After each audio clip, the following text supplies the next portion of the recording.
Kanchipuram Varamahalakshmi Silks, the Grand Banarasi Mela. First time ever in Hyderabad starting from November 1st.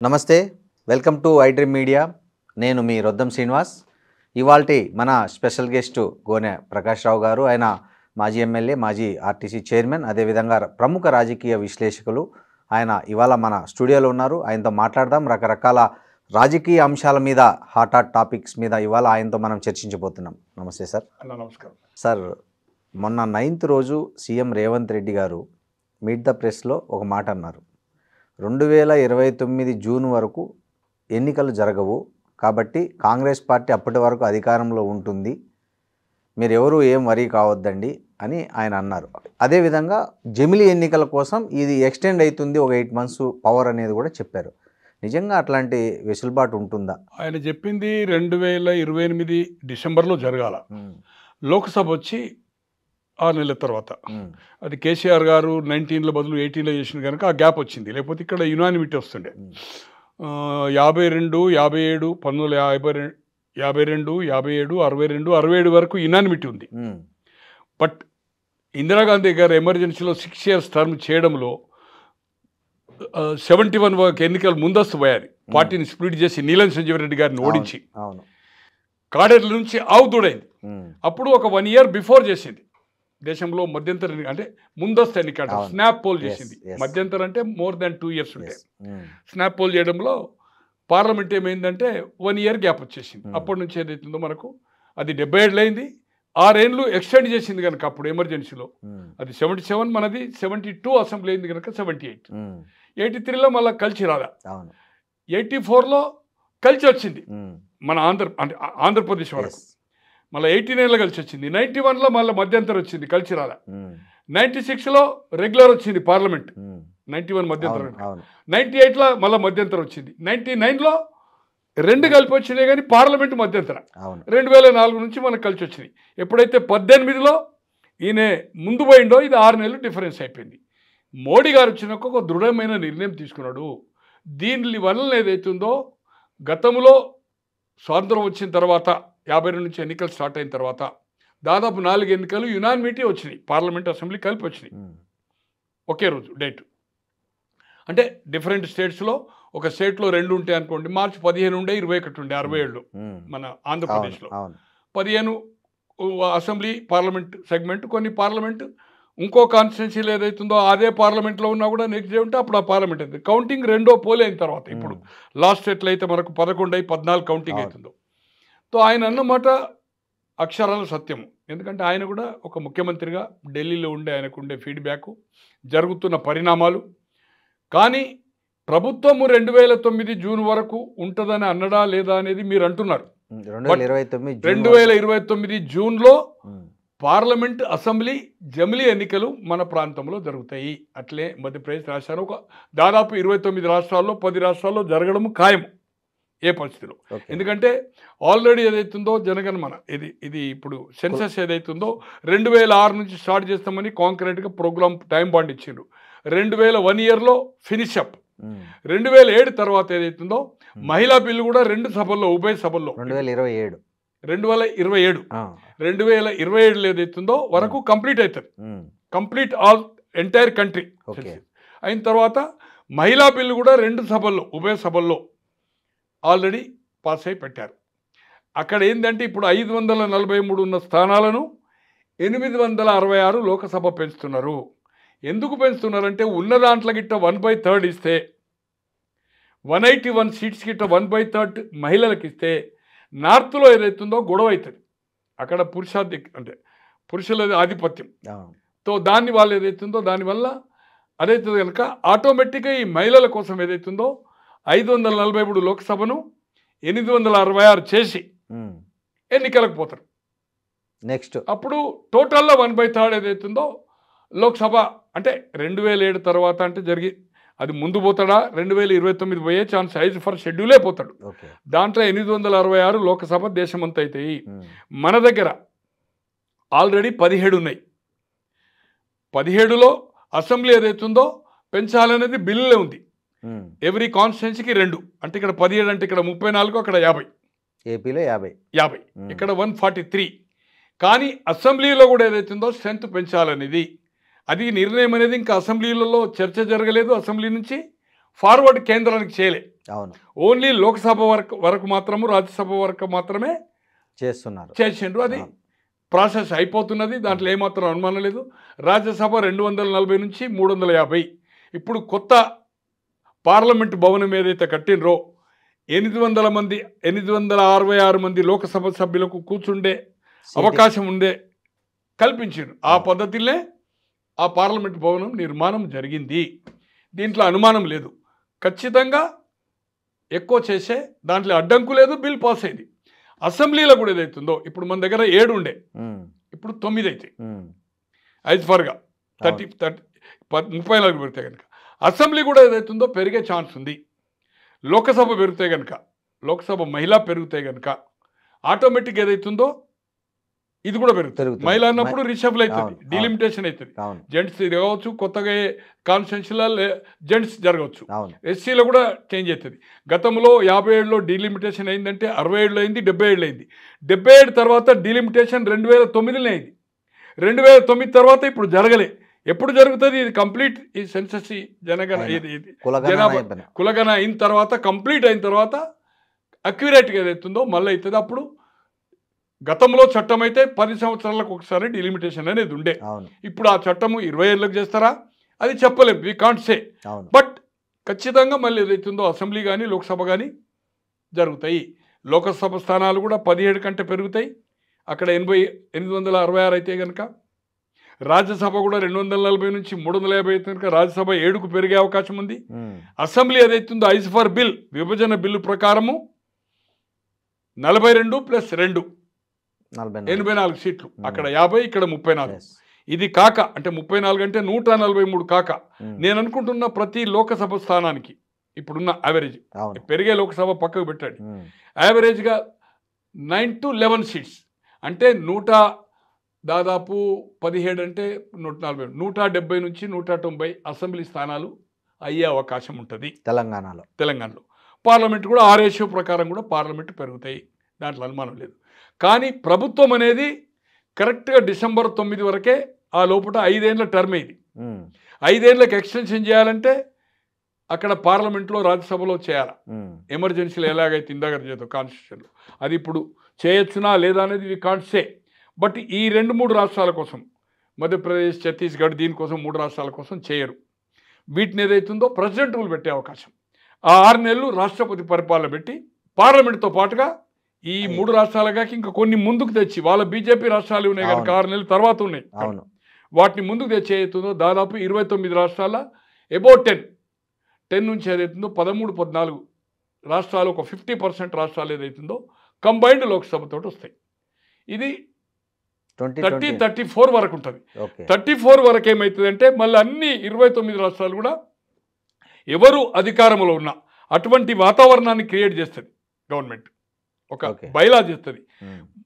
2034వ సంవత్సరంలో entire కంట్రీలో గతంలో 52, 57, 62, 67 వరకు అయితే కలిపి ఎన్నికలు వచ్చినాయో మెజార్టీ స్టేట్ 1-2 రాష్ట్రాలు తప్పితే, ఒక యూపీ, బీహార్, బెంగాల్లో పడిపోయినాయి తప్పితే మేజర్ స్టేట్స్ ఏదైతుందో దాదాపు 17-18 రాష్ట్రాలు, అప్పుడంతా 21, 22 ఉండే కదా మేజర్, 1-2 రాష్ట్రాలు తప్పితే అన్ని లోక్సభ అసెంబ్లీ కలిసి వస్తుండే. ఆ పద్ధతి ఉంటే ప్రభుత్వ అంటే ప్రజాధనము వేస్ట్ కాదు, వేల కోట్ల రూపాయలు దీని మీద ఎక్స్పెండిచర్ అవుతుంది, ఒక కాంక్రీట్గా ఉన్నాడు. దాంట్లో రాజకీయ ప్రయోజనాలు కూడా వచ్చు, ఒకసారి వచ్చేది ఉంటే మనకు అడ్వాంటేజ్ అనేది కూడా ఉండొచ్చు. మహిళా దాంతో కూడా ఏదైతుందో ఖచ్చితంగా ఏం అడ్డంకులు లేవు. ఖచ్చితంగా రాబోయే ఎన్నిక ఏదైతుందో రేవంత్ రెడ్డి గారు చెప్పినట్టుగా ఊహాగానాలున్నట్టు జమిలీ ఎన్నికలు మన రాష్ట్రంలో కంపల్సరీ 2029 జూన్లో అవుతుంది. డిసెంబర్ నుంచి జూన్ వరకు ఏ పరిస్థితిలో ఈ ప్రభుత్వం కంటిన్యూ ఉండదు, రాష్ట్రపతి పరిపాలన పెట్టడం జరుగుతుంది. ఇంకేదన్నా ఉంటే మధ్యప్రదేశ్, ఛత్తీస్గఢ్ కూడా సేమ్ పీరియడ్లో ఉంది, ఒక 15 రోజులు 20 రోజులు అటు ఇటు. ఇంకేదన్నా 3-4 రాష్ట్రాలనేమో నేను నాకు కరెక్ట్గా గుర్తులేదు. బట్ మినిమం ఏదైతుందో 10 నుంచి ఒక 13-14 రాష్ట్రాల్లో లోక్సభ, అసెంబ్లీ మనది కూడా ఏదైతుందో రేవంత్ రెడ్డి గారు చెప్పినట్టుగా ఖచ్చితంగా మహిళా స్థానాలు అసెంబ్లీలో పెరుగుతాయి, లోక్సభ 17కు పెరుగుతాయి, తర్వాత అసెంబ్లీలో కూడా మహిళాది వస్తుంది. కానీ నాకు తెలిసిన సమాచారం ఏంటంటే ప్రతి రాష్ట్రంలో ఒక ఒపీనియన్ ఇస్తారు మీకు. అక్కడేమో కాంక్రీట్గా ఒక నిర్ణయం జరిగింది, అది బిల్ పాస్ అయింది. ఇక్కడ 10%, 15% ఉన్న స్ట్రెంత్లో ఎంత అనేది యునానిమిటీ చేసేది అవుతుందో అన్ని రాష్ట్రాలకి ఏదైతుందో 1/3 సీటు అంటే మన దగ్గర సపోజ్ ఇది ఈ గతంలో డిలిమిటేషన్ అయిన ప్రకారం అయితే మనకు 143 కావాలి. 1/3 అనుకోండి. 1/3 అంటే ఏదైతుందో 90, 50, 15, 30, 45 దాదాపు అంటే 190 వరకు పోయే అవకాశం ఉంది. అసెంబ్లీ స్థానాలు పెడతాయి. లోక్సభ కూడా ఏదైతుందో అక్కడ 543కు 866 అంటే 313 పెరుగుతున్నాయి. 313 అంటే దాదాపు మనకి ఏదైతుందో ఒక 7-8 లోక్సభ స్థానాలు కూడా పెరిగే అవకాశం ఉంటుంది. తెలంగాణ 17 నుంచి ఏదైతుందో 25 మినిమం ఏదైతుందో దాంట్లో 1/3 ఏదైతుందో మహిళలకు అయ్యే అవకాశం ఉంటుంది. దీంట్లో ఏమాత్రం అనుమానం లేదు. దీనికోసం ఏదైతుందో ఇప్పుడు రాబోయే రోజుల్లో అటు బీఆర్ఎస్ఏ కావచ్చు, బీజేపీ కావచ్చు, ఇప్పుడున్న అధికారం ఉన్న కాంగ్రెస్ పార్టీ కానీ ఈ అలకలు పోటీ తత్వాలు పోకుంటే ఏదైతుందో మహిళలకు అయ్యే అవకాశం ఉంది, కాన్స్టిట్యున్సీలు పెరిగే అవకాశం ఉంది. కొత్త వాళ్ళకు కొంతమందికి లోక్సభలో కానీ అసెంబ్లీలో కానీ కాన్స్టిట్యున్సీ పెరిగి అవకాశం ఉంది. దీంట్లో ఏమాత్రం అనుమానం లేదు. కానీ రేవంత్ రెడ్డి గారు అలా చెప్పారా లేదా నేను అబ్జర్వ్ చేయలే కానీ బట్ 100% ఆయన చెప్పిన ప్రకారం జమిలీ ఎన్నిక ఎక్స్టెన్షన్ మాత్రం ఏ ప్రభుత్వం 5 ఏళ్ళకి ఎక్స్టెన్షన్ ఇవ్వాలంటే అక్కడ పార్లమెంట్ రాజ్యసభలో అది కావాలి. They will not allow. ఎందుకంటే వాళ్ళకు కాంగ్రెస్ అడ్వాంటేజ్ ఉండదు కదా. వాళ్ళకి ఇక్కడ ఏదైతుందో ఇది హాట్ సీట్. ఇప్పుడు ఏఐసిసికి ఏదైతుందో విటమిన్ ఏదైతుందో ఎక్కువ నిధులు సమకూరుస్తుంది. గతంలో కేసీఆర్ కూడా పలు రాష్ట్రాల్లో చేసిండు. దీన్ని వాళ్ళు కొట్టాలంటుంది కనుక 2 కలిపి ఒకసారి ఏదుంటే మాకేమైనా అవకాశం ఉంటుందని అనుకుంటారు కనుక ఏ పరిస్థితిలో రాష్ట్రపతి పరిపాలన అనేది 100% రాష్ట్రపతి పరిపాలన 2028 టు 6 నెలలు రాష్ట్రపతి పరిపాలనలో ఈ రాష్ట్రము రాష్ట్రపతి ప్రెసిడెంట్ రూల్లోనే ఎన్నిక జరుగుతుంది. జమిలీ ఎన్నికలు మాత్రం ఖాయం. దాంట్లో ఏమాత్రం అనుమానం లేదు. సార్ ఇంకో మాట అన్నారు రేవంత్ రెడ్డి గారు. జూబ్లీహిల్స్ ప్రచారంలో, ఉప ఎన్నిక ప్రచారంలో చాలాసార్లు ఆయన ఈ మధ్య లాస్ట్ చివరిలో బాగా ఒక మాట అన్నారు. కేటీఆర్కు అసలు రాజకీయ భవిష్యత్తు లేదు, బీఆర్ఎస్ పార్టీకి అంతకంటే లేదు, మీరు అట్లాంటి పార్టీకి ఓటు వేయద్దండి, ఎందుకంటే ఆ పార్టీ నెక్స్ట్ ఎలక్షన్ లోపల బీజేపీలోకి మెర్జ్ అయిపోతుంది, బీజేపీలో విలీనం అయిపోతుందని రేవంత్ రెడ్డి అన్నారు.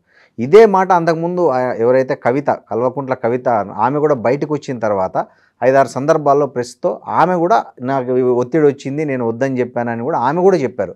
నిజంగా ఇంత ఒక ప్రాంతీయ పార్టీ 10 ఏళ్ళు అధికారంలో సాధించే డబ్బులు కూడా చాలా ఉన్నాయి, దానికి పార్టీ ఫండ్ కూడా బీఆర్ఎస్కు చాలా ఎక్కువ మొత్తంలో ఉన్నట్లు మనం చూసాం.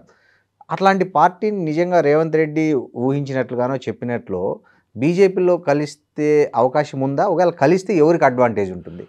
కేసీఆర్ ఏదైతుందో ఇప్పుడున్న అతని పరిస్థితి, ఎమ్మెల్యేలు కానీ ఉన్న రాజ్యసభ 4 కానీ కౌన్సిల్ కానీ గ్రామ స్థాయిలో కార్యకర్తలు కానీ ఎవ్రీథింగ్ పర్ఫెక్ట్గా ఉంది. అతను అవసరం అనుకుంటే మెర్జ్ చేయడు, బీజేపీతో పొత్తు పెట్టుకునే అవకాశం ఉంది. అవును. ఎందుకనంటే బీజేపీకి జిఆర్ స్వామి ఇష్యూ అయ్యే వరకు 2022 వరకు 2014 నుంచి ఒంటరిగా పోటీ చేసిండు. ఎన్నికల్లో విమర్శించవచ్చు. అవును. 18లో కానీ మోడీ లేదు, గీడీ లేదు.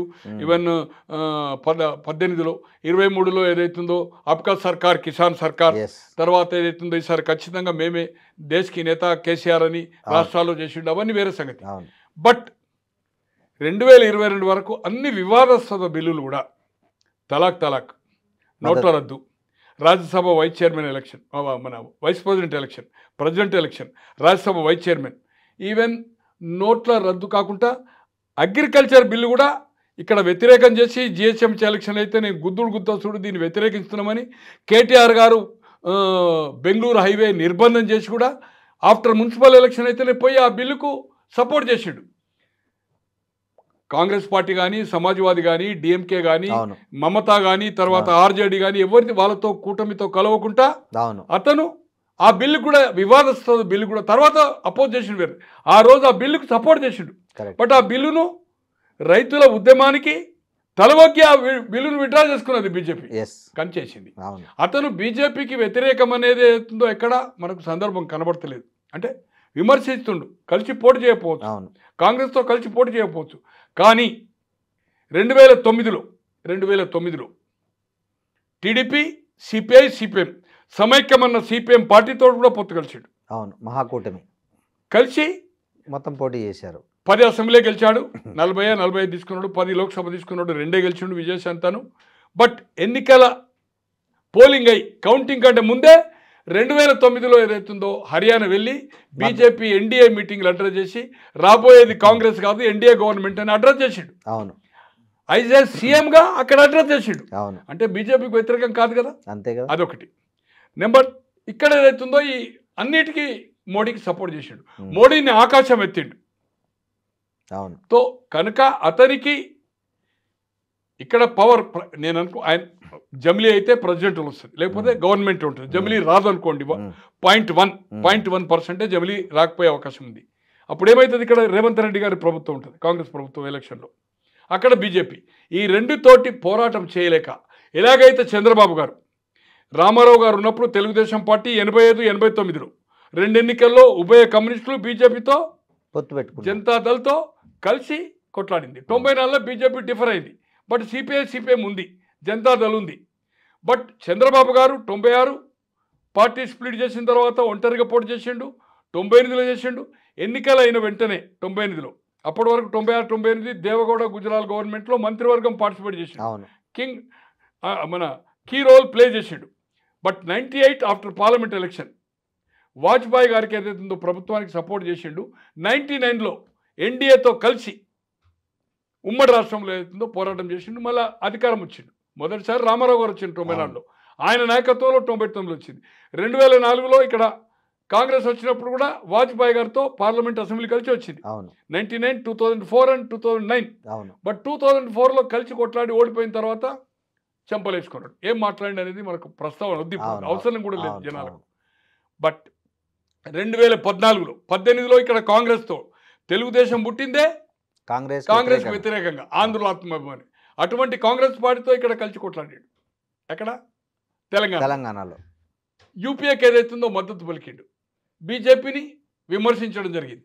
బట్ ఎప్పుడైతే తను 2019లో ఓడిపోయిండో, అటు బీజేపీ ఒత్తిడి, ఇటు కేసీఆర్ అధికారంలో వచ్చి రెండోసారి ఇక్కడ 2018 ఇద్దరు ఒత్తిడి మధ్యలో అధికారంలో ఉండి కూడా 2014 నుంచి 19 వరకు చీఫ్ మినిస్టర్ కూడా అక్కడ మూమెంటం ఇబ్బంది అయింది. ఆర్థికంగా ఆయన వనరులకు చాలా ఇబ్బంది చేశారు. తో దాన్ని ఆ తప్పును సవరించుకుంటాని కోసం రిస్క్ తీసుకోకుండా జగన్మోహన్ రెడ్డి గారిని ఓడియాలంటే బీజేపీతో కలవాలనే ఉద్దేశంతో బీజేపీతో కలిసి పోరాటం చేసిండు. ఇప్పుడు సక్సెస్ అయ్యిండు, కేంద్రంలో కలిసి ఉన్నాడు, ఇప్పుడు కలిసి ఉన్నాడు. ఇదే మోడీ గారితో 2014 కూడా క్యాబినెట్ ఉన్నారు, క్యాబినెట్ బయట వచ్చాడు, హార్డ్ క్రిటిక్ చేసుకున్నాడు. ఈరోజు రామారావు గారు అంటేనేమో కలిసిండ్రు, విడిపోయిండ్రు, ఆయన ఎప్పుడు బీజేపీతో చేయలేదు. బట్ చంద్రబాబు గారు రామారావు గారు ఉన్నప్పుడే కీ రోల్ ప్లే చేసిండు కదా, 85లో పార్టీలు చేరి 89లో చేసిండు కదా, కీ రోల్ ప్లే చేసిండు కదా, 94 డిఫరెంట్ కదా. ఇవన్నీ చంద్రబాబు అంత అనుభవజ్ఞుడు. 14 ఇప్పుడు ఒక 15 సంవత్సరాలు, దాదాపు 14 సంవత్సరాలు అపోజిషన్ లీడర్గా ఉండి అనుభవజ్ఞుడే, రిస్క్ తీసుకోకుండా చేసిండు. రేపు రాబోయే రోజుల్లో బీజేపీకి ఇప్పుడున్న సిచ్యువేషన్, గత ఎన్నికలు ఎలా అయితే 8 అసెంబ్లీ వచ్చినాయో, ఇప్పుడున్న ఈ 8 లోక్సభ సభ్యులు కానీ 2 కేంద్ర మంత్రులు కానీ ఎవరికి సఖ్యత లేదు. నేను పేర్లు చెప్పదలుచుకోలేదు ఎవరెవరని. తో ఇప్పుడు మనం జుబిలీలు చూసినాం, అధ్యక్షుడు ఎటువంటి డ్రైవ్ చేసిండు, కేంద్ర మంత్రి ఏం డ్రైవ్ చేసిండు అనేది ధరావత్తు కోల్పోయే అవకాశం ఉంది. కనుక బీజేపీ ఏదైతుందో రేపు మనం ఒంటరిగా పోటీ చేస్తే ఈ గ్రూపులు ఎన్నికల వరకు ఇవి సమసిపోయే అవకాశం లేదు, కలిసి పనిచేసే అవకాశం లేదు. ఇగో ప్రాబ్లమ్స్ ఉన్నాయి. నేను పేర్లు చెప్పదలుచుకోలేదు, ఎవరికి ఎవరు అనేది వివరంగా చెప్పాలంటే గంట చెప్పవచ్చు. బట్ ఇట్ ఈస్ నాట్, ప్రస్తావన వద్దు. బట్ సఖ్యత కుదిర్చే అవకాశం లేదు. ఎంత వార్నింగ్ ఇచ్చినా కూడా వీళ్ళు కలిసి పనిచేయరు. ఇలా లోక్సభ ఎన్నిక అవుతుంది సార్, 8 మంది ఎమ్మెల్యేలను 8 మంది మన లోక్సభ సభ్యులు కనిపించారా సార్? లేదు. ఫీల్డ్ ఎక్కడన్నా లేదు. అదే మీరు ఉప ఎన్నిక జరుగుతూ ఉంటే ఎక్కడికి పోయినరు, ఏం పన్నది వాళ్ళకు? ఎందుకు ప్రచారం చేయలేదు? ఎందుకు ప్రెస్ కాన్ఫరెన్స్లో ఎక్కడ కనిపించలేదు? వాళ్ళ ఫేసే కనిపించలేదు, పేర్లో వస్తుంది గ్రూప్లో తగాదా.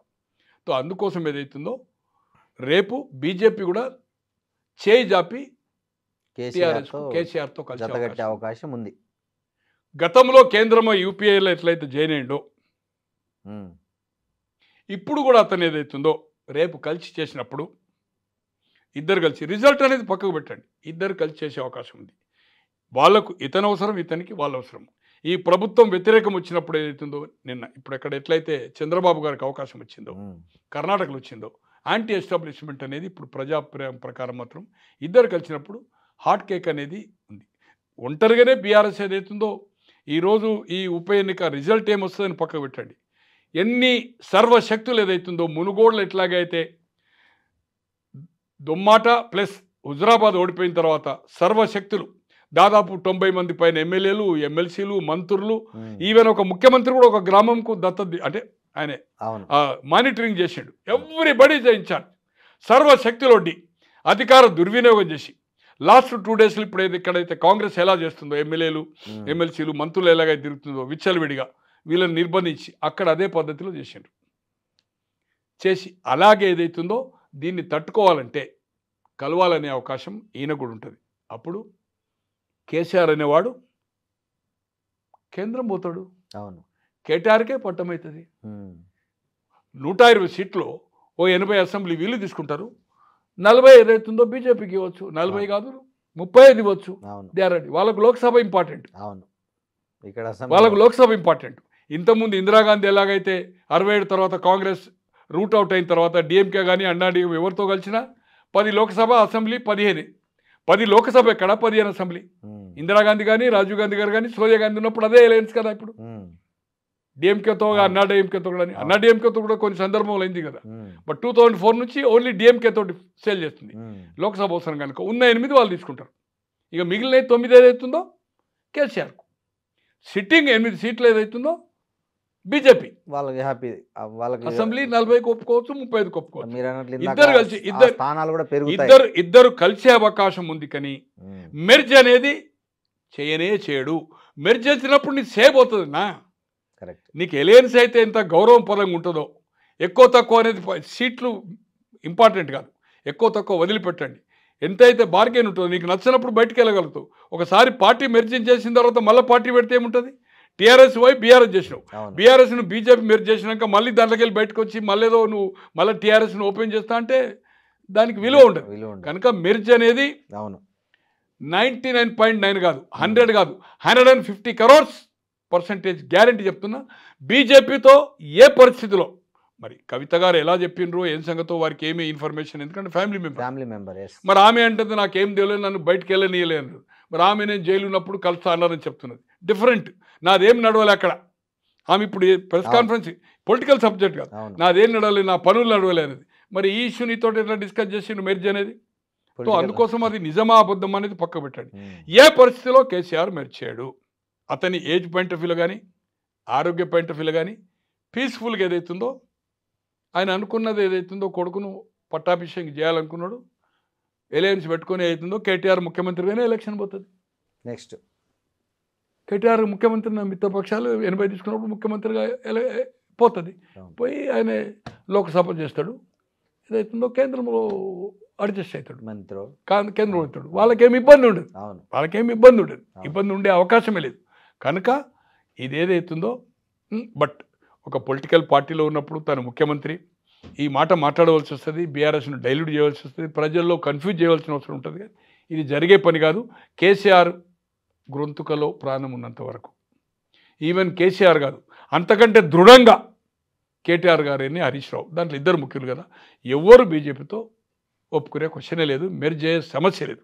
బట్ పొత్తు ఉండే అవకాశం 99.9 ఏదైతుందో చివరకు ఏర్పడే 2 జమిలీ ఎన్నిక రావడము, మహిళా బిల్లు అయిపోయి ఇప్పుడు రేపు సీట్లు పెరగడము, అసెంబ్లీ పెరగడము, పార్లమెంట్ పెరగడం దృష్ట్యా అదేతుందో సేఫెస్ట్ అంటే ఈ సీట్లు ఇప్పుడున్న ప్రకారం రేపు దాని ప్రకారం అదే రేషియోలో వస్తుంది. 2:1 వచ్చే రేషియో ఉంటుంది. ఇప్పుడు మనం మాట్లాడింది ఇప్పుడున్న సీట్ల ఒక్కరికే. రేపు అయితే సీట్లు అసెంబ్లీ పెరిగినప్పుడు లోక్సభ పెరిగితే ఆ రేషియో డిఫరెంట్ అవుతుంది, బట్ ఇది జరగబోతుంది అనేది అవుతుందో నేను ఊహాగానం కాదు, ఇది వాళ్ళ కార్యకర్తల్లో కానీ ఇటు బీజేపీ నాయకుల్లో కానీ ఈ డౌట్ ఉంది. మోడీ గారు ఆరోగ్యంగా ఉంటే 2029 వరకు he will be the prime minister, no retirement. మళ్ళీ ఆయననే ఎన్నికలకు పోతాడు.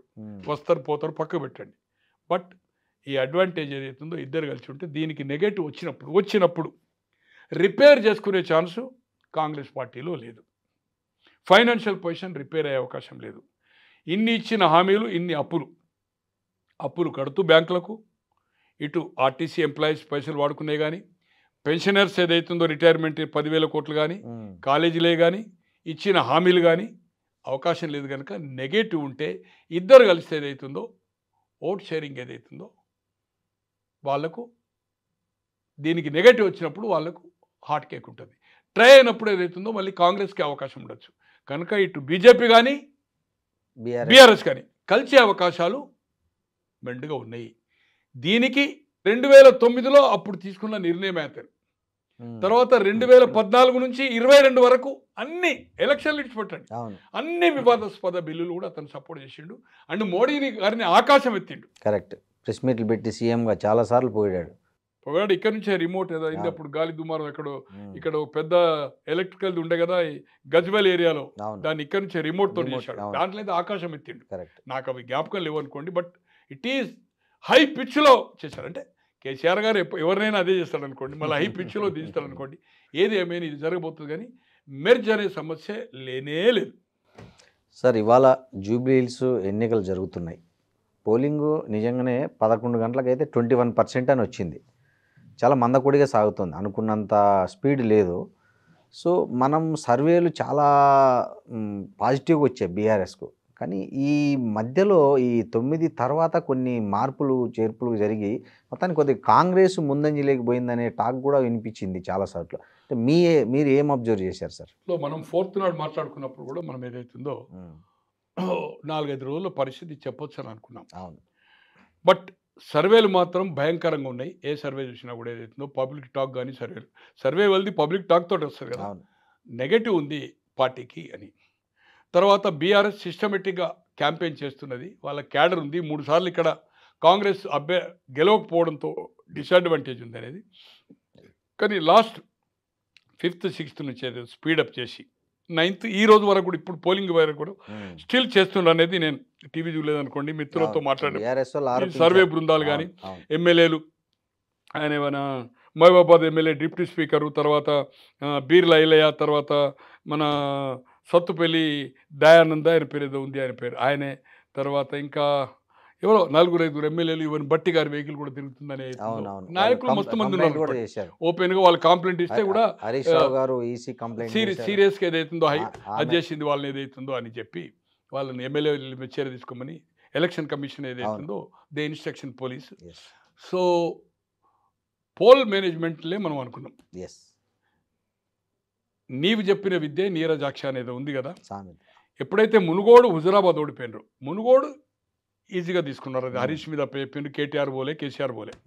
హుజురాబాద్ మాత్రము విపరీతమైన, అంటే దేశంలో ఇంతవరకు అంత ఎక్స్పెండిచర్ పెట్టిన ఒక అసెంబ్లీ సెగ్మెంట్ లేదు.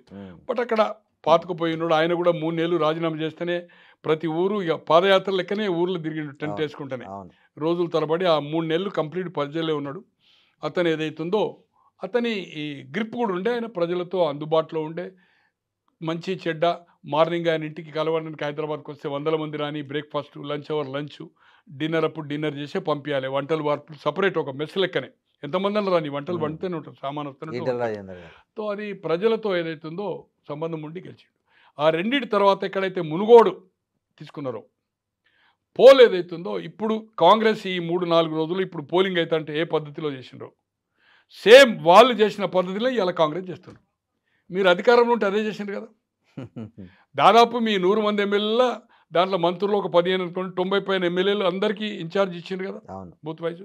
మంత్రులు అందరు అక్కడ ఉన్నారు కదా. ముఖ్యమంత్రి కూడా ఒక గ్రామం తీసుకున్నాడు కదా, ఎమ్మెల్సీలు ఇచ్చిండ్రు కదా, లోకసభ ఇచ్చిండ్రు కదా, రాజ్యసభ ఇచ్చిండ్రు కదా. మీరు 2 రోజులు క్యాంపెయిన్ క్లోజ్ అయిన తర్వాత వీళ్ళందరూ బయటకు వస్తే మొత్తం నాయకులను మొత్తం నిర్బంధం చేసి మీరందరూ అక్కడనే ఉన్నారు కదా టోటల్ కాన్స్టిట్యున్సీలో. ఆ రోజు విజువల్స్ ఉన్నాయి కదా, ఆ రోజు పత్రికలు ఉన్నాయి కదా. ఆ రోజు ఈయన ఎలక్షన్ కమిషన్కు కంప్లైంట్ ఇవ్వలే, కలెక్టర్ ఇంటి ముందు కూర్చోడు. కలెక్టర్ ఎందుకు? Collector is appointed by state election. కానీ ఇది ఈ ఎన్నిక సెంట్రల్ ఎలక్షన్ కమిషన్.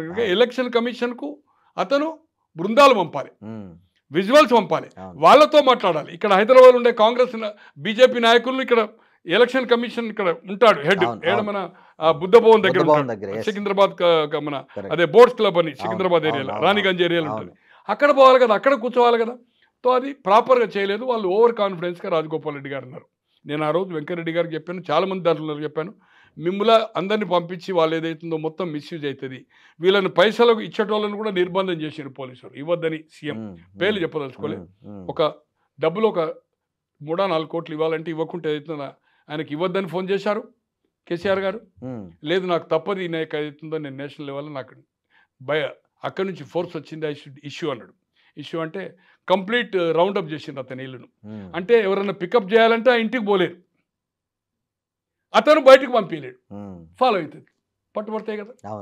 సో డబ్బులు కూడా ఏదైతుందో ఇవ్వకుండా దొరకకుండా ఏదైతుందో నిర్బంధం చేయడం జరిగింది. సో సేమ్ థింగ్ ఇక్కడ ఆ పని అయితే వీళ్ళు చేయలేదు అనుకోండి, ఎందుకంటే 1000 రూపాయలకే స్టాప్ చేసిండ్రు, వీళ్ళు బయటకు వచ్చేసిండ్రు. బట్ పోల్ మేనేజ్మెంట్ పర్ఫెక్ట్ చేసిండ్రు. ఇంకోటి మనం అనుకున్నాం మీ 4th ఇంటర్వ్యూలో, బాడీ లాంగ్వేజ్ ఓవర్ కాన్ఫిడెన్స్లో కేటీఆర్ ఉన్నాడని చెప్పారు మీరు. అవును, 4th చెప్పిన తర్వాత 3-4 ఛానళ్లకు గంట ఏదైతుందో ఆయన ఎక్స్ప్రెషన్ చూడండి, 14 చూడండి, రాసి పెట్టుకోండి, ఈ ప్రభుత్వం 500 రోజులు ఉంటుంది పడిపోతుందని చెప్పి. ఆయన ఉద్దేశం ఏందా అనేది 500 రోజులు అంటే 16-17 నెలలు. ఎందుకు చెప్పాడా ఏం సంగత అంటే క్రైసిస్ వస్తుందని.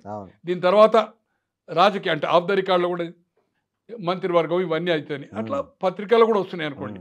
నేషనల్ మీడియా వస్తుంది, local media, electronic, print, leading పేపర్స్లో వస్తున్నాయి. వేరే సంగతి అంటే చేర్పులు కూర్పులు ఉంటాయని ముఖ్యమంత్రి పోతాడు అనేది వస్తలేదు. But high command is serious about functioning here, combination of cabinet.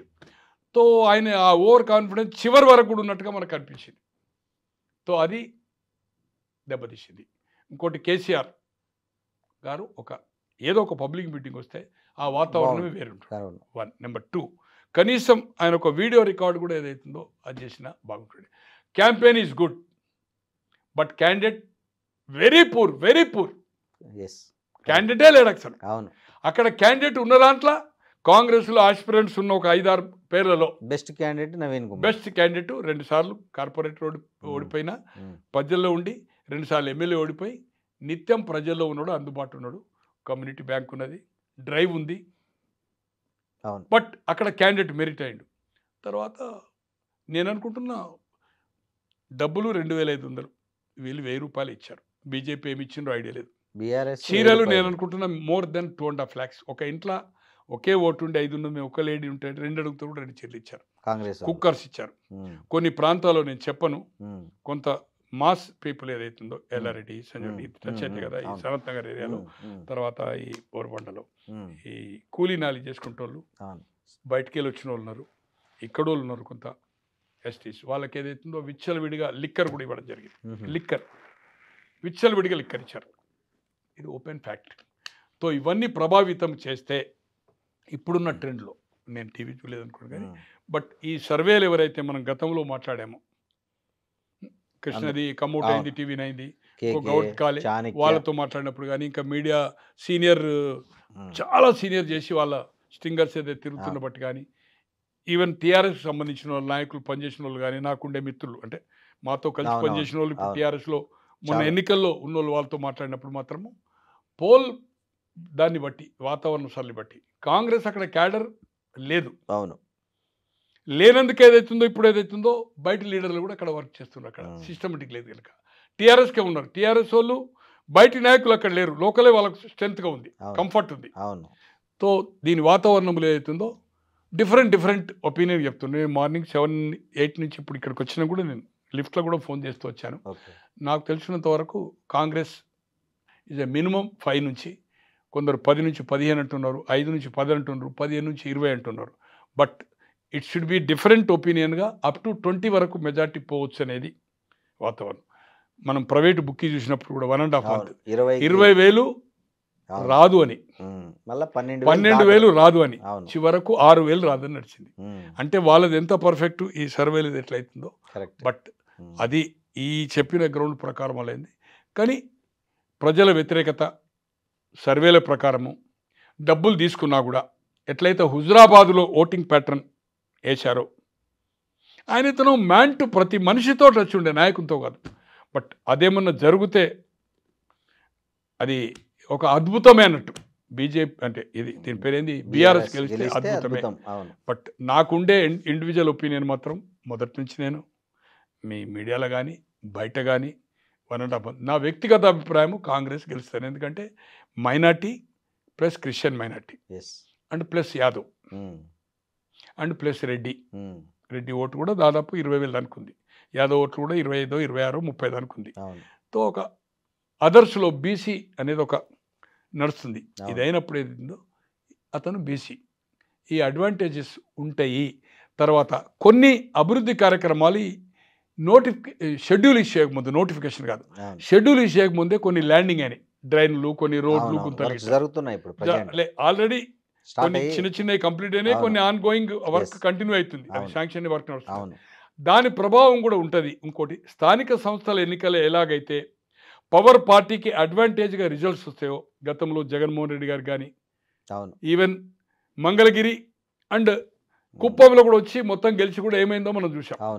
అట్లే అంతకుముందు చంద్రబాబు గారు గెలిచి 23 సీట్లు వచ్చినాయి.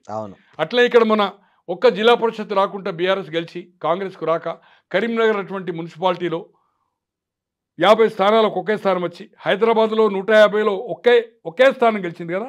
ఒకటి ఉప్పల్ ఏరియాలో కనుక, ఒకటి మల్కాజ్గిరి, రెండే కార్పొరేటర్ గెలిచి ఇవాళ మనకి ఎట్లా రిజల్ట్స్ వచ్చినాయి మనం చూసినాం. తో స్థానికంగా ఇంకా 3 ఏళ్ళు ఈ కాంగ్రెస్ ప్రభుత్వం ఉంటుంది కనుక మనం కొన్ని పనులు చేయించుకోవాలనుకుంటే, ఇప్పుడు ఇంతమంది మంత్రులు తిరిగింది కనుక మనం ఎక్కడైనా పోయి నిలదీయచ్చు కదా. ఈ ఎమ్మెల్యే మీద కూడా ధర్నాలు చేయొచ్చు, ఎమ్మెల్యే కూడా పోయి ఒత్తిడి చేస్తాం, మనం ప్రామిస్ చేసినాం కదా ఇయ్యని. ఈ 3 ఏళ్ళలో మనకు అభివృద్ధి జరుగుతుందనే వాతావరణం గిట్ట వస్తే, ప్రజల్లో అభిప్రాయం వస్తే, దే విల్ ఓట్. స్థానిక సంస్థలు ఎట్లా ఇచ్చిండ్రో అది కాంగ్రెస్కు పడి కాంగ్రెస్కు గెలిచే అవకాశం ఉంది. ఇప్పటికీ నాకు వ్యక్తిగత అభిప్రాయం మాత్రము కాంగ్రెస్ ఏదైతుందో ల్యాండ్ సైడ్ 5 కాదు 10కి తగ్గకుండా కూడా, 10,000 తగ్గకుండా కూడా అబౌట్ 10 to 20, 25 కూడా పోవచ్చు. 10 నుంచి 20, 25,000 మెజార్టీతో గెలిచే అవకాశము ఉంది. ఏ పరిస్థితిలో పోలింగ్ ట్రెండ్ని బట్టి మీకు అర్థమైంది. పోలింగ్ కాదు అంటే ఇప్పుడున్న ఫీల్డ్ మీద పోలింగ్ ట్రెండ్ కాదు. ఇప్పుడున్న తిరిగే ఎవరైతే సర్వేలు చేసిండ్రో ఆ సర్వే వాళ్ళే 2-3 రోజుల నుంచి, ఇప్పుడు ఎగ్జాంపుల్ కృష్ణ గారే ఉన్నారు, 5% అని అన్నిటికీ చెప్పాడు కదా ఆయన. 5-6 ఛానళ్ళకి చెప్పాడు కదా. TV9 మీకు అంతకుముందు నేను పేరు చెప్పలేదు, తర్వాత కమ్అట్ అయ్యాడు ఆయన ప్రింట్ అంతా అయిన తర్వాత. ఈ రోజు రాత్రి గ్రాఫిక్ అవుతుందని, ఈ రోజు 3 రోజుల నుంచి అతనే చెప్తున్నాడు ఇంప్రూవ్ అయిపోయిందని. ఇప్పుడు ఆయన ఫీల్డ్ మీద, ఆయన పిల్లల్లో ఆయన ఫీల్డ్ మీద ఉన్నాడు, ఆయన చెప్తున్నాడు 1-2% తోటి ఏదైతుందో బయటపడుతుందని. పోలింగ్ కూడా 60% పైన ఎక్కువ అవుతుంది. వేరే సీనియర్ జర్నలిస్ట్ TV9 ఢిల్లీ కూడా పనిచేస్తాడు. అట్లే ఇంకొక గౌడ్ అని వాళ్ళ బృందం చేసింది. అట్లే ఇంకొక చాలా అంటే చాలా సీనియర్ ప్రింట్లో ఎలక్ట్రానిక్ నెంబర్ ఆఫ్ చేసింది, పేర్లు అవసరం లేదు అనుకోండి. వాళ్ళ పిల్లలు ఏదైతుందో ఆయన పలు ఛానల్లో చేసి ఆల్మోస్ట్ ఆల్ ఇదే టాప్ లెవెల్లో ఉండే వాళ్ళ పిల్లలు తిరిగి మాట్లాడుతూ ఉంటే ఏదైతుందో టువర్డ్స్ కాంగ్రెస్ ఏదైతుందో ఉందని ఆయన చెప్తున్నాడు. నిన్న వరకు ఏం చెప్పిండు, లేదు బీఆర్ఎస్ గెలుస్తుందని చెప్పిండు నిన్న. బట్ ఈ రోజు ఏదైతుందో నేను పిల్లలు తెలుసుకున్న వరకు జస్ట్ నేను 11:12కి ఫోన్ చేశాను. 11:45కి ఇటు వస్తూ నేను క్యాబ్లో వస్తూ ఫోన్ చేశాను. బట్ ఇట్స్ టువర్డ్స్ కాంగ్రెస్ బయటపడుతుంది. కానీ బీఆర్ఎస్ నాయకులు కొంతమంది నేను మాట్లాడాను, పనిచేసిన వాళ్ళు స్టిల్ సైలెంట్ ఓట్ ఉంది. కొందరు అభిప్రాయాన్ని చెప్పడం లేదు. ఎవరైతే కాంగ్రెస్కి వేసిండ్రో గట్టిగా చెప్పేటోళ్ళు వేసినామని ఈ మీ ఎలక్ట్రానిక్ మీడియా ఎవరైతే పోతున్నారో చెప్తున్నారు. బట్ ఎవరైతే చెప్పడం లేదో, అభిప్రాయం చెప్పడం లేదో, వాళ్ళు భయపడి ఆ ఓటు బీఆర్ఎస్కే పడుతుంది.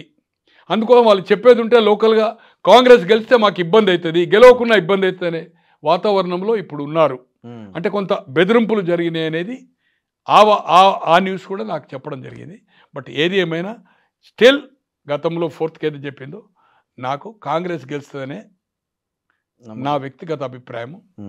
మీరు ఆ రోజు కూడా చెప్పారు ఏమంటే 5% ఎడ్జ్ చూపిస్తున్నా పోల్ మేనేజ్మెంట్ కాంగ్రెస్ పై చేయి సాధిస్తుందని మీరు పోల్ మేనేజ్మెంట్ బట్టి చెప్పొచ్చు. మనము పోల్ మేనేజ్మెంట్ పర్ఫెక్ట్ చేసిండ్రు, నెగ్లెక్ట్ చేయలే కదా. అవును చెప్పారు. అన్ని సర్వశక్తులు ముఖ్యమంత్రి గారు 2 రోజులు పోస్ట్ పోన్ చేసుకోవచ్చు. లాస్ట్ మన సైకిల్ మోటార్ ఉంది ఒక మీటింగ్, బట్ 2 days ఒకటి సినిమా వాళ్ళది 3 days తిరిగిండు. ఇంకా 3 days ఉండే బట్ చేసుకోలే. ఎందుకంటే అతనికి నేను పోవడం వల్ల ప్రజల్లో ఏదైతుందో అరే భయపడి ఇంకా తిరుగుతుండని ప్రచారం చేస్తే నష్టం జరుగుతుందని మానిటరింగ్ చేశాడు అతను. అవును, ఆ 2 రోజులు కంప్లీట్ ఏదైతుందో పురమాయించాడు అందరినీ, మంత్రులు గింతులు ఏం జరుగుతుంది అనేది. కేసీఆర్ గారు ఎందుకు రాలేదంటారు సార్ ప్రచారానికి? అంటే ఇది ఆయన డౌట్ కానీ ఉంది. ఆయన కొంచెం ఏదైతుందో యాజ్ ఇట్ ఈజ్గా 55 అంటే ఇప్పుడు 70 క్రాస్ అవుతుండు. నాకంటే ఒక 5.5 years చిన్న. 1955 నాది 49. తో కొంచెము మొన్న వాళ్ళ అక్క బావ చనిపోయాడు కదా, హరీష్ వాళ్ళ అక్క భర్తే కదా, చనిపోయినప్పుడు వచ్చినప్పుడు చూస్తే కొంచెము అంటే ఆ నడవడం అనేది కుంటిది అనేది కొంచెం డిఫరెంట్. బట్ సేవింగ్ కూడా నేను అనుకుంటా 2 రోజుల నుంచి చేసుకోలేను. అంటే కొంచెం ఏదైతుందో డైలీ చేసుకుంటాడు కదా, అటువంటిది వస్తుందంటే కొంచెం హెల్త్ ఏదైతుందో ప్రాబ్లం ఉంది. తర్వాత ఈ సీజన్ ఏదైతే డిఫరెంట్ ఉంది కదా, ఒక వాతావరణంలో ఒక డాక్టర్స్ అడ్వైజ్ ప్రకారం ఉన్నాడు. ఈ డస్ట్ ఈ హారంతో దాంతో ఏదన్నా మళ్ళీ ఎఫెక్ట్ కావచ్చు అని డాక్టర్ చెప్పినట్టుంది. అందుకోసం పబ్లిక్లో తిరగాలి కదా, తిరిగినప్పుడు డస్ట్ సౌండ్ మొత్తం ఇవన్నీ పూలు వేస్తూ ఉంటారు, ఈ కలర్ పేపర్స్ వేస్తూ ఉంటారు. దానివల్ల ఏదైతుందో ఏమైనా ఇబ్బంది అవుతుంది, పక్కకి ఇన్ఫెక్షన్స్ అయితే అనేది చెప్పినట్టుంది. బట్ ఖచ్చితంగా చెప్తున్నా, కొన్ని ఈ age point of view health point of వ్యూలో తప్పితే అదర్వైజ్ సఫిషియెంట్గా యాజ్ ఫర్ డాక్టర్స్ అడ్వైజే రాలేదని నేను అనుకుంటున్నాను. ఇది నా అభిప్రాయం. నేను ఎవరిని అడగలేదు. It is not good also. ఏం మంచిగా ఉన్నాడా లేదా అంటే మనకు అవసరం లేదు కదా అది సబ్జెక్ట్. బట్ ఏది ఏమైనా కేసీఆర్ రాకపోవడం కూడా వాళ్ళకు హ్యాండిక్యాప్. కేసీఆర్ కనుక వచ్చేది ఉంటే, తర్వాత నాకు తెలుసున్న ఇన్ఫర్మేషన్ బ్యాంకులు ఉన్నాయా లేదా కానీ వాళ్ళు కూడా డబ్బులు ట్రై చేశారు కొంతమంది అడిగితే, బట్ డబ్బులు వాళ్ళకు అనుకున్నంత రాలే. యాక్చువల్గా వాళ్ళు కూడా 2 to 2.5 అనుకున్నారు. డబ్బులు వాళ్ళకి ఏదైతుందో రాలేదు. రానందుకు ఏదైతుందో డ్యూ టు మనీ షార్టేజ్. అంటే వాళ్ళ ఇంట్లో క్యాష్ లేవు, ప్రాపర్టీ ఉండొచ్చు వాళ్ళ కుటుంబ సభ్యులు వాళ్ళు. ఇక ఆయనకుండే సంపాదించిన మంత్రుల్లో ఎవరినో పెడతారు, ఎవరినో కొంచెం ఈ పారిశ్రామికతలు పెడతారు. వాళ్ళు ప్రాపర్ రెస్పాన్స్ చేయనట్టుంది. కాంగ్రెస్ ఎవరైతే ఆయన చేయడు కదా, డైరెక్ట్ వెళ్ళి చేస్తే రెస్పాన్స్ చేయనట్టుంది. ఓ 2 3 కోట్లు అడిగితే ఓ 10 20 పంపించినాం, మనీ టైట్ ఉంది, మార్కెట్ టైట్ ఉంది, అట్లుంది, ఇదంతా ఇబ్బంది ఉంది, అన్ని డౌన్ అయినాయి చెప్పి ఉంటారు. బట్ ఏదున్నా నేను ఇది ఖచ్చితంగా చెప్పగలుగుతా, అదర్వైజ్ దే మినిమం 2000 ఇచ్చేవాళ్ళు వాళ్ళు. But due to money shortage అది కూడా బీఆర్ఎస్ కు 1000 కూడా ఒకటి. వర్క్ మాత్రం పర్ఫెక్ట్ చేశారు.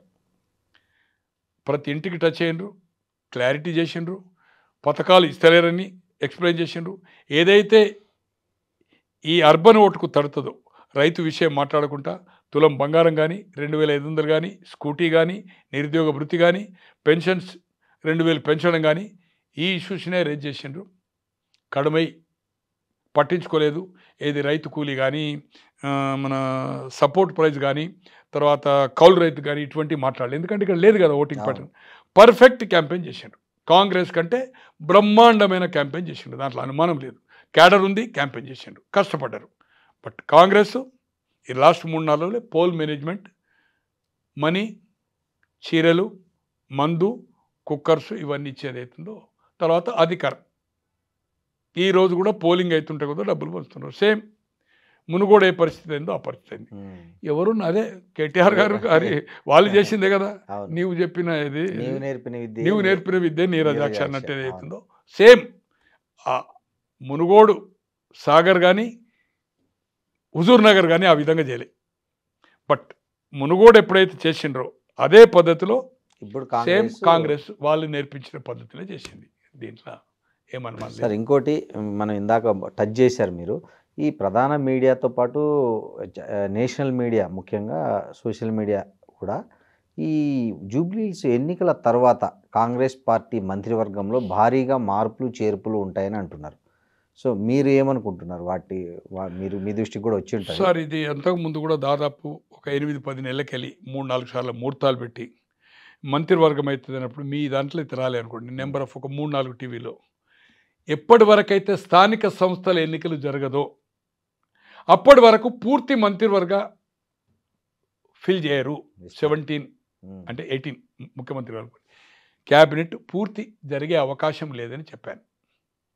2004 మేలో రాజశేఖర రెడ్డి గారు మంత్రివర్గం ఏర్పాటు చేస్తే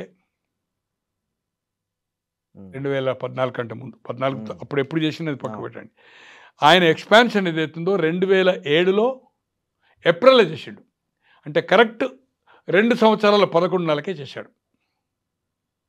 2 సంవత్సరాల 11 నెలలు అంటే 2005 మున్సిపల్, 2006 పంచాయతీ ఎన్నిక అయిన తర్వాతనే జరిగింది.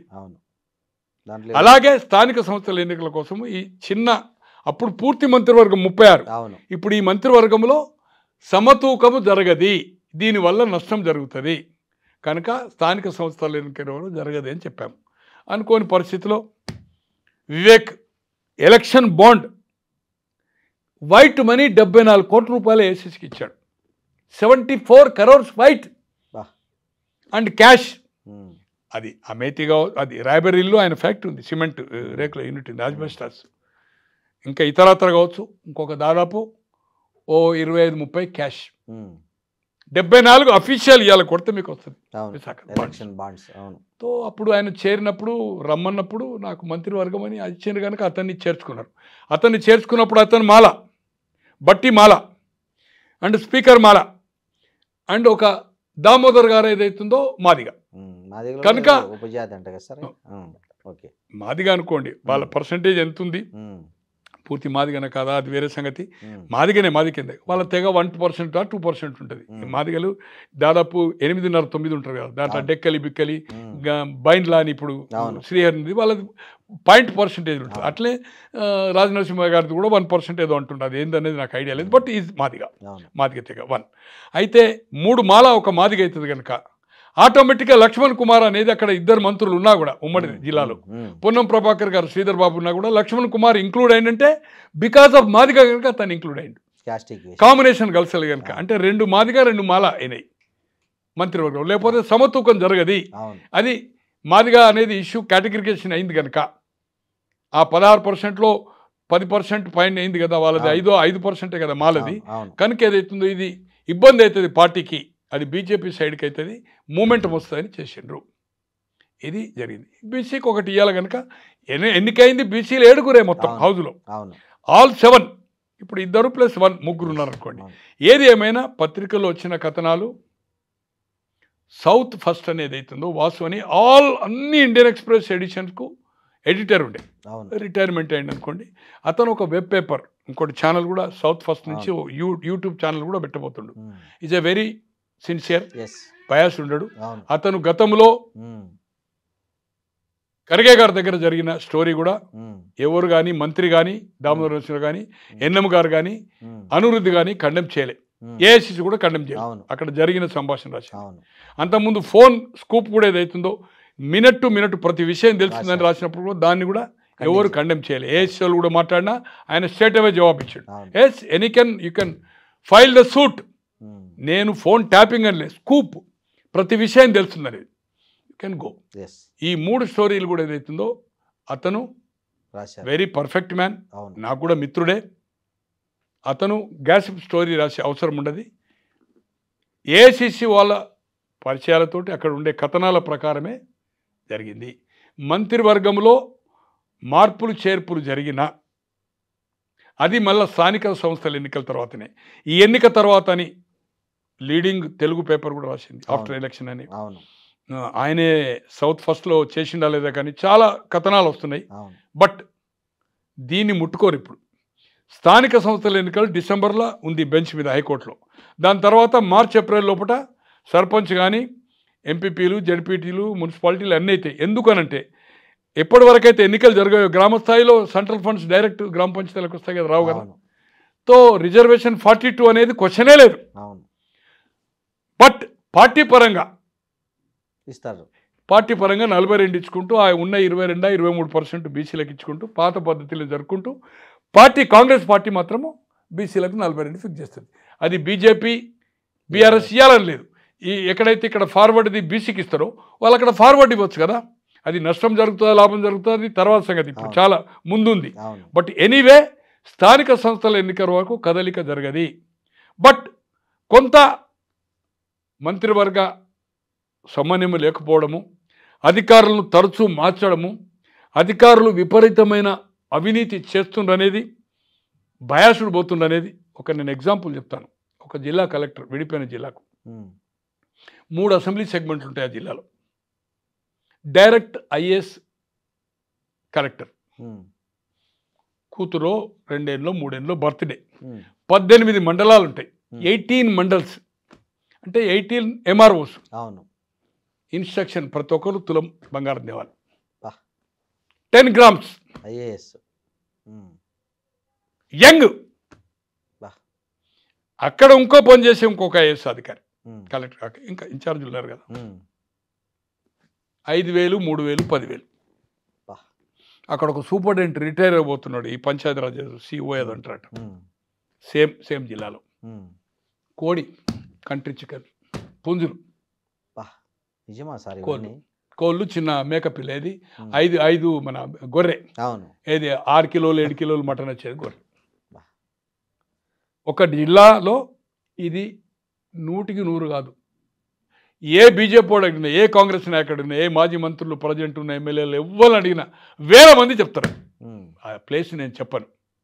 ఇట్లా విచ్చలవిడి ఏదైతుందో విచ్చలవిడి కరప్షన్ జరుగుతా ఉంది.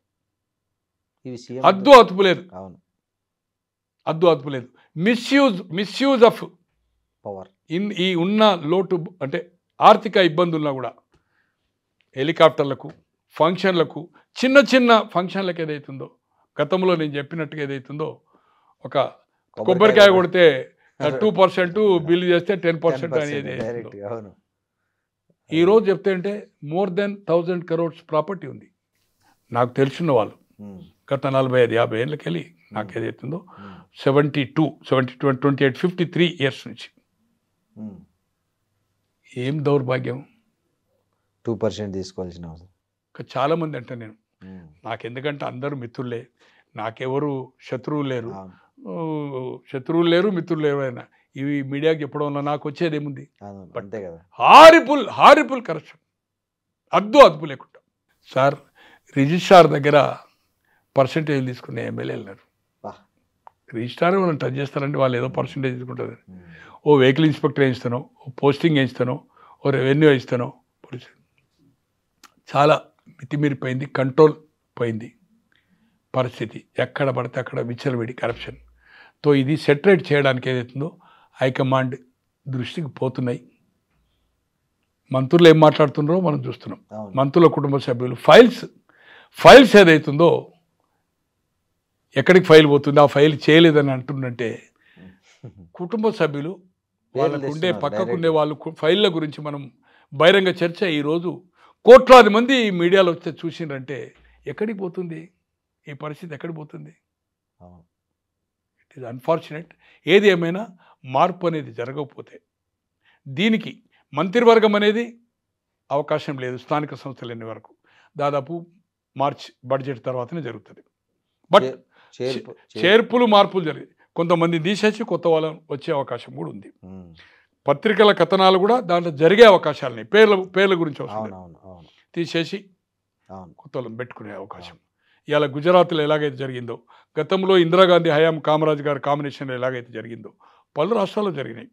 ఎవరైతే సరిగ్గా పనిచేయలేదా, ఎవరైతే మితిమీరిన ప్రవర్తన చేసిందా, తరచూ వివాదాల్లో కూరుకుంటుండ్రా, నెంబర్ ఆఫ్ ఇన్సిడెంట్స్ ఉన్నాయి. ఈరోజు నేను చెప్తున్నా, మీ మన ఐ డ్రీమ్ ద్వారా ఈవెన్ ఎమ్మెల్యే అనేవాడు public servant, taking a salary, మంత్రి అనేవాడు. ఎన్టీ రామారావు గారి హయాంలో రామచంద్రరావు గారిని ఖైరతాబాద్ నుంచి గెలిచి 83లో జనార్దన్ రెడ్డి మీద కార్మిక మంత్రి అయ్యాడు. అతన్ని 10,000 ఏసీబీపై ట్రాప్ చేసి అతని మంత్రివర్గం నుంచి తొలగించడం జరిగింది. ఏసీబీకి ఎమ్మెల్యేల మీద కూడా రైడ్ చేయొచ్చు. డెఫినెట్. మంత్రులు ఇండియాలో కూడా పోవచ్చు. ఈరోజు కానీ ఎక్కడ జరగట్లేదు. ఈరోజు ఏసీబీని కూడా అధికారుల మీద కాదు, శాసనసభ్యుల మీద, మంత్రుల మీద, కార్పొరేషన్ చైర్మన్స్ కానీ ఇంకెవరైతే ప్రజాప్రతినిధులుగా స్థానిక సంస్థలు ఉన్నారా, కోఆపరేటివా లేకపోతే మున్సిపలా, పంచాయతీరాజా, ఏసీబీని ఎలర్ట్ రాజకీయ నాయకుల మీద చేసినప్పుడే విశ్వాసము ప్రజలకు వస్తుంది. ఎవరైతే మితిమీరి చేస్తుండ్రో, కొందరు హెచ్చరిస్తున్నారు, హైకమాండ్ చెప్తున్నది, ముఖ్యమంత్రి గారు చెప్తున్నారు, ఇవన్నీ జరుగుతూ ఉన్నాయి. తీసివేతలు కాదు, వాళ్ళని ట్రాన్స్ఫర్ చేయడం కాదు, వాళ్ళ మీద ఏసీబీ చేయండి, ఎస్టాబ్లిష్ చేయండి. మీ ప్రభుత్వానికి ప్రతిష్ట వస్తుంది. అలాగే అధికారుల మీద కాదు, ఎవరైతే మనం ప్రజాప్రతినిధుల నుండి ప్రభుత్వ ధనాన్ని ఏదైతుందో వీఆర్ టేకింగ్ హాండోరియమైన సాలరీ, వీఆర్ టేకింగ్ సాలరీ. ఇటువంటి చేసినప్పుడే రాజకీయాలు సేవాభావం, వ్యాపారం కాదు. ఈరోజు 99% ఏదైతుందో వ్యాపారం అయిపోయింది. అరే నేను ఖర్చు పెట్టినానంటే ఏం చేస్తున్నా, ఇంకో ఆయన చెప్తుండే నేను మళ్ళీ ఖర్చు పెట్టాలంటున్నాడు. ఎవరు పెట్టమన్నారు? నన్ను ఇప్పుడు ఓడగొడితే, నన్ను ఇదివరకు ఓడగొట్టిండు, 4 సార్లు ఓడగొట్టిండు, నేను 3 సార్లు గెలిచిన. ఇప్పుడు నాకు అవకాశం వచ్చింది, కొంత నేను తీసుకోపోతే రేపు నన్ను ఎవడు, ఈ కారు ఎవరు వేయాలి, నాకు డ్రైవర్ ఎవరు, మీ ఇంటికి వస్తే నేను ఛాయ్ ఎట్లా పోయాలి, మీకు ఏమైనా టిఫిన్ ఎట్లా పెట్టాలి, ఏ నుంచి పెట్టాలి పైసలు, నేను పెన్షన్ మీద కదా, ఇప్పుడే సంపాదించుకోవాలి కదా నేనని ఓపెన్గా మందు కొట్టినప్పుడు ఓపెన్గా మాట్లాడుతున్నారు.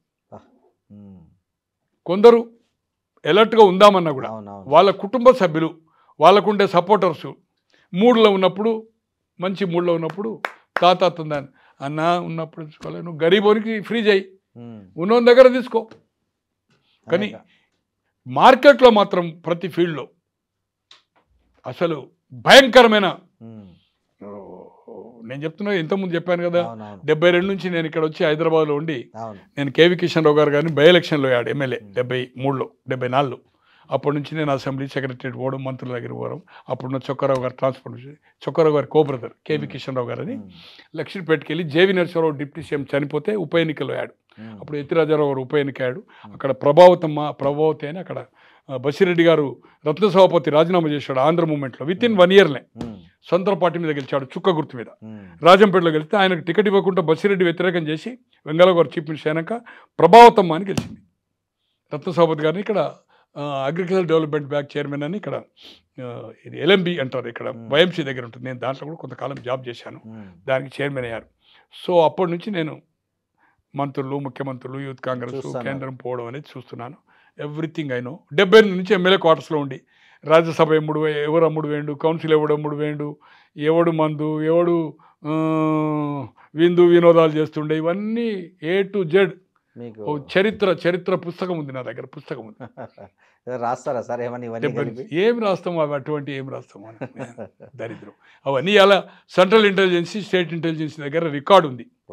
78లో జూన్లో ఎవరు అమ్ముడు వేయారు, మార్చిలో రాజ్యసభ ఎవరు అమ్ముడు వేయారు, 78 జూన్లో ఎమ్మెల్సీ అమ్ముడు పోయారు, 80లో మళ్ళీ జూన్లో ఎమ్మెల్సీలకు ఎవరు అమ్ముడు వేయారు, రాజ్యసభలో ఎవడు అమ్ముడు వేయారు, బాబులు ఎప్పుడు ఎవరు అమ్ముడు వేయారు, మళ్ళీ తెలుగుదేశం ఎవరు అమ్ముడు వేయరు. Everything is are on the record. Central agency కోటి ఉంటుంది డిఐజీ దగ్గర, స్టేట్ ఇంటెలిజెన్స్ 1-2 పేర్లు అటు ఇటు ఉంటాయి, కానీ అంతా చిట్టా ఉంటుంది.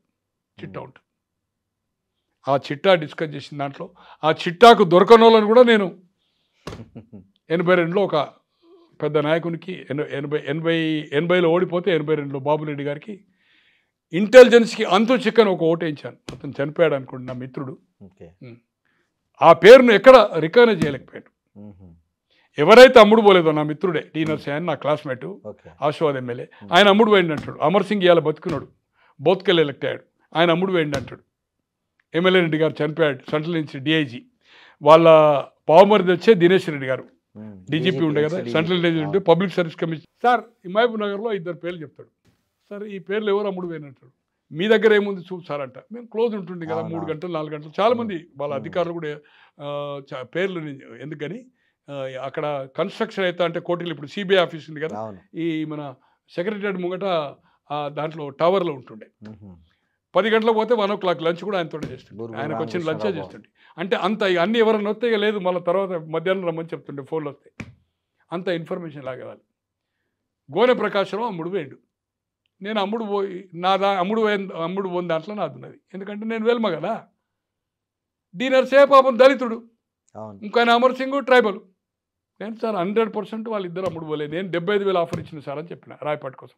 75,000 ఎమ్మెల్యే క్వార్టర్స్లో రత్తయ్య గారు అని ఎమ్మెల్యే ఉండినప్పుడు 78 నుంచి 83 జనతా పార్టీ. కృష్ణకుమార్ అని ఆమె అతని 2వ భార్య, వాళ్ళ క్వార్టర్ ఇక్కడ హాస్పిటల్ పక్కకు డీలక్స్ క్వార్టర్లో హైదర్గూడలో కాదు ఆదర్శ్ నగర్లో రాత్రి 2 గంటలకు తీసుకొచ్చిన. అప్పుడు 30,000 నడుస్తున్నది. హాషం ఓడిపోయి అప్పుడు బాబురెడ్డి గారు 80లో ఓడిపోయి సర్వాన చౌదరి గెలిచిండు. సెకండ్ టైం బాబురెడ్డి గారు గెలిచిండు. ఇవాళ జయపాల్ రెడ్డి గారు చనిపోయిండు, ప్రభాకర్ రెడ్డి వాళ్ళ కొడుకు బతుకున్నాడు, యాదవ్ రెడ్డి బతుకున్నాడు. నేను కూడా వర్కౌట్ చేశాను, రాయపాటి గారికి చేశాను, బాబురెడ్డి గారికి చేశాను. నాకు ఫ్రెండ్స్ కనుక. అవును. కానీ నేను ఎవరైతే ట్యాప్ చేసినో బట్ పర్ఫెక్ట్ నాకు తెలిసి ఇంటెలిజెన్సీ రౌండ్ అప్ ఉంటుంది. 2 days ముందు అంటే మనం ఎట్లా తీసుకుపోవాలి, బయటికి ఎక్కడ చేయాలి, డబ్బులు ఎట్లా తేవాలి, ఏ డోర్ చేయాలి, ఎక్కడ ఏం చేయాలి అనేది మనం అది ఒక సినిమాటిక్ చేసిన అనుకోండి. నేను డబ్బులు ఇస్తే వాళ్ళు ఇస్తారని నమ్మరు కదా, క్యాండిడేట్ తీసుకుపోవాలి కదా. అవును. We travel bike and auto, then యూనివర్సిటీలో బస్ ఎక్కి 3 బస్ ఎక్కి మళ్ళీ మేము కోరంటి దగ్గర దిగి, కోరంటి దగ్గర ప్రభాకర్ రెడ్డిలో దగ్గర బంధువు అక్కడనే పెట్రోల్ బంక్ పక్కకు బాబుల్ రెడ్డి, ఇప్పుడు ప్రభాకర్ రెడ్డి అక్కడనే ఉంటుంది, వాళ్ళ ఇంట్లో తీసుకొని మళ్ళీ ఆ నుంచి బై వాక్ కింగ్కోటి నుంచి ఎమ్మెల్యే క్వార్టర్స్ వాక్లో వచ్చేసారు. డ్రెస్ స్టైల్ కూడా చేంజ్ చేసాం, టోప్ పెట్టుకుని వెనక డోర్లకు వెళ్ళి. ఏ బ్లాక్లో ఉంటుండే ఆ వ్యక్తి చనిపోయాడు, ఇప్పుడు ఆ ఎమ్మెల్యే. ఎక్కడ అతని పేరు ఐడెంటిటీ కాలేదు, అమ్ముడు ఓనర్లో ఐడెంటిటీ అయింది. వాడు కారు బంగ్లా ఉండగానే గోనె ప్రకాశ్రావు దొర, ఇంకెవరో రెడ్డి సాబు, ఆయన పెద్ద నవాబు. మహబూబ్ నగర్లో కూడా అట్లా మీకు 80లో ఇప్పుడు ఒక అతను బతుకున్నాడు, పేరు చెప్పను. అప్పుడు సర్వరాజ్ చౌదరికి జనతా పార్టీలో ఉండే, జనతా దళ్ అయ్యాడు. కమ్యూనిటీ ఫీలింగ్ మీద బంధుత్వాలు చేస్తే ఆ ఫోర్స్ ఈ ఓటెడ్ బాబుల్ రెడ్డికి ఓటు అలాట్మెంట్ ఉంటే పార్టీని ధిక్కరించి కాంగ్రెస్ ఎక్స్ట్రా ఓట్లు ఇచ్చిన సర్వరాజ్ చౌదరికి వేసాడు ఆయన ఓట్లు 80లో. నెక్స్ట్ టైం ఏం చేశారు, కోడ్ ఇచ్చారు. కోడ్ అంటే అది తెలిసిపోతుంది, 1, 2 ఆర్డర్స్ ఇచ్చారంటే ఆ ప్రకారమే సీరియల్ వేయాలి. కౌంటింగ్లో లెక్కబెట్టి 42 ఓట్లే కదా, 42 కదా, ఇట్లా వేసేటప్పుడు సీరియల్ రాసుకుంటారు అంతే. ఆ ఓటు ఆ సీరియల్ ప్రకారం అయిపోతే నువ్వు క్రాస్ చేసినట్టు అంతే. పుచ్చలపల్లి సుందరయ్య గారు అప్పుడు హౌస్లో మెంబర్, అసెంబ్లీ ఉయ్యూరా ఇది ఉంది కదా, కృష్ణా జిల్లాకి 70 నుంచి 83. ఆయన కూడా కోడ్ తీసుకున్నాడు, జయపాల్ రెడ్డి గారు. ఓకే. అప్పుడు ఈడ హోటలు మన ఎన్టీ రామారావు గారు ఇంటి పక్కకు ఉంది, బాబుల్ రెడ్డి గారు చిన్న కొడుకు మెయింటైన్ చేస్తాడు. అది కోఆపరేటివ్ బ్యాంక్ ఉంది కదా, పెద్ద హోటల్, బిగ్ హోటల్, ఆ ట్రాఫిక్ పోలీస్ స్టేషన్ ముంగట్ ఉంటుంది. అక్కడ ఆ డిన్నర్లో అవుతుందో కోడ్ ఇచ్చిండు. కోడ్ ప్రకారం ఆ స్లిప్ పట్టుకొని పోయి ఆ స్లిప్ ప్రకారం ఆర్డర్ వేయాలి, 1, 2, 3 ఆర్డర్ ఎట్లా వేయాలి అట్లా వేసారు. టీడీపీ పీరియడ్లో కూడా జరిగింది అనుకోండి. 6th క్యాండిడేట్ కళా వెంకట్రావు గారు గెలిచాడు. దాంట్లో కూడా మేము రోల్ ప్లే చేసినాం. నేను 78 నుంచి ఎమ్మెల్యే క్వార్టర్స్లో ఉన్న కనుక 72 నుంచి మొత్తం చూస్తున్నా కనుక అన్ని వివరాలు, అందరి మంత్రులు, అందరి ఎమ్మెల్యేల సంగతి బాగా తెలుసు. 90% ఏమా ఎమ్మెల్యే ఎవ్రీబడి. కొన్నేమో స్వయంగా వాళ్ళ బంధువులు, మిత్రులు, నాకుండే ఫ్రెండ్స్ తోటి కొన్ని చూసి మనం చేసి కొన్ని తెలుసుకొని అన్ని విషయాలు తెలుసు కనుక ఏదైతుందో నేను 72 నుంచి ఉన్న కనుక 78 నుంచి ఎమ్మెల్యే క్వార్టర్స్లో ఉన్న కనుక 2006 వరకు ఉన్నాను. 22 + 6 28 సంవత్సరాలు ఎమ్మెల్యే క్వార్టర్స్లో ఉన్నాను, న్యూ అండ్ ఓల్డ్ కలిపి. నేను క్షుణ్ణంగా నాకు కాంగ్రెస్ వ్యతిరేకం కాదు, బీఆర్ఎస్ బీజేపీ వస్తే నాకు వచ్చేదేం లేదు. బట్ ఐ నెవర్ సా దీన్ని సెటరైట్ చేయకపోతే ఒక కరప్షన్కు వ్యతిరేకంగా ఈ రాష్ట్రంలో మూమెంట్ వచ్చినా ఆశ్చర్యపడొద్దు. గ్రామస్థాయి నుంచి అరే ఎప్పుడన్నా 10% అసలు మొత్తం వాళ్ళకు అఫీషియల్ బిల్లోడే మొత్తం 5-6% కాదు, 10% వీళ్ళకి కప్పం కట్టినాక 15 కట్టినాక వాడు ఏం కావాలి సార్, ఎక్కడ వర్క్ చేస్తాడు సార్, వర్క్ ఎక్కడ చేస్తాడు, ఏం మిగులుతుంది, ఏం వర్క్ చేయాలి, వాడికి ఏం మిగిలాలి, ఎట్లా అది ఇక్కడ తీసుకున్నాక వాడు అధికారి కూడా పెంచుతారు కదా, అధికారి కూడా ఇవ్వాలి కదా. సో దీన్ని సెటరైట్ చేసుకోకపోతే ఈ పర్సంటేజ్లు రాబోయే రోజుల్లో ఖచ్చితంగా ఈ ప్రభుత్వానికి వ్యతిరేకంగా అటు బీజేపీ కానీ, బీఆర్ఎస్ కానీ, సోషల్ ఆర్గనైజేషన్ కానీ, కొత్తగా పుట్టుకొచ్చే పార్టీలు కానీ, స్వచ్ఛంద సంస్థలు కానీ ఎక్కడా లేనంత బీహార్లో ఎట్లయితే జరిగిందో జయప్రకాష్ నారాయణ కొత్త చేసిండు అటువంటి మూమెంట్ ఏదైతుందో అవినీతి వ్యతిరేకంగా మూమెంట్ ఈ తెలంగాణ రాష్ట్రంలో రాబోతుంది. దాంట్లో ఏమాత్రం అనుమానం లేదు. ఊహించనంత పబ్లిక్ స్పందన ఉంటుంది ఎక్కడ వచ్చినా కూడా. Okay sir, thank you very much. నిజంగా ప్రస్తుతం ఉన్నటువంటి సమాజం దేనికి ప్రయారిటీ ఇస్తుంది? ఆర్థిక సంబంధాల చుట్టూ మాత్రమే తిరుగుతుంది. మళ్ళీ ఎన్నికలంగానే చాలా విరక్తి కలుగుతాను. మంచి అనిపిస్తుంది కదా, లేడీస్ కూడా ఛాలెంజింగ్ జాబ్స్ చేసినప్పుడు చాలా బాగుంటది. ట్రాఫిక్ అసిస్టెంట్స్ గా నియమించిన ట్రాన్స్జెండర్స్ అందరితో సాల్యూట్ చేయించుకుంటున్నారు. ఫుడ్ డెలివరీ ఇవ్వటానికి వెళ్ళినటువంటి డెలివరీ బాయ్ అనిల్ పై కళ్ళ ముందు